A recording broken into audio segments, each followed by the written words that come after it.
What were Hymer's contributions to the theory of multinational corporation? Well, Steve Hymer, who was a Canadian economist, uh, is often considered the father of international business.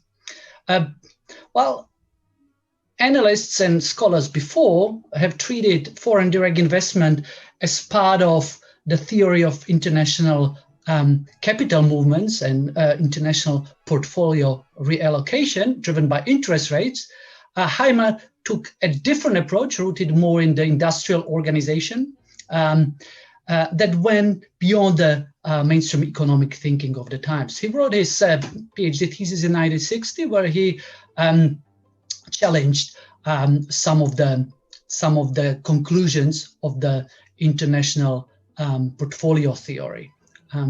So what were his material contributions to the field of theory of multinational corporation? So I would say first, it's important to recognize that that foreign direct investment does not have to include a change in ownership.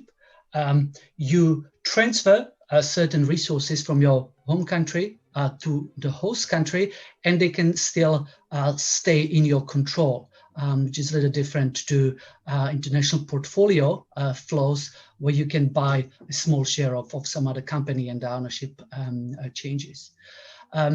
Now, Hymer quite notably recognized that it's not just about capital transfer and say in response to interest rates, but it's about transfer of resources such as technology or management skills. And that these indeed are necessary to overcome the disadvantages that every company would face in a foreign market. So you need to have these ownership advantages, which is kind of a term that he coined, that you need to have them to compete with foreign companies that are more naturally rooted in the environment. Now, the second prong of his contribution was related to the concept of internalization, which was already kind of researched by Coase in 1930s.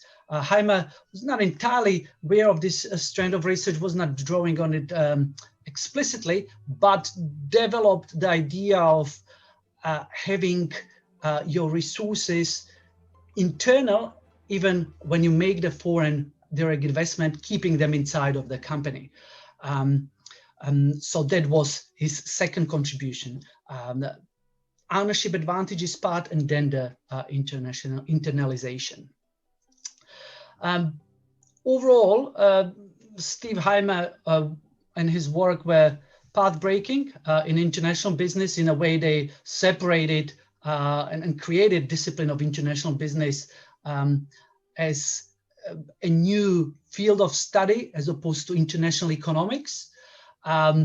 He was a pioneer of bringing the concept of multinational corporation into the interest of researchers, and gave rise to a lot of subsequent research, including John Dunning and his OLI paradigm that actually kind of built on the first two concepts of ownership advantages and internalization, but then developed it further.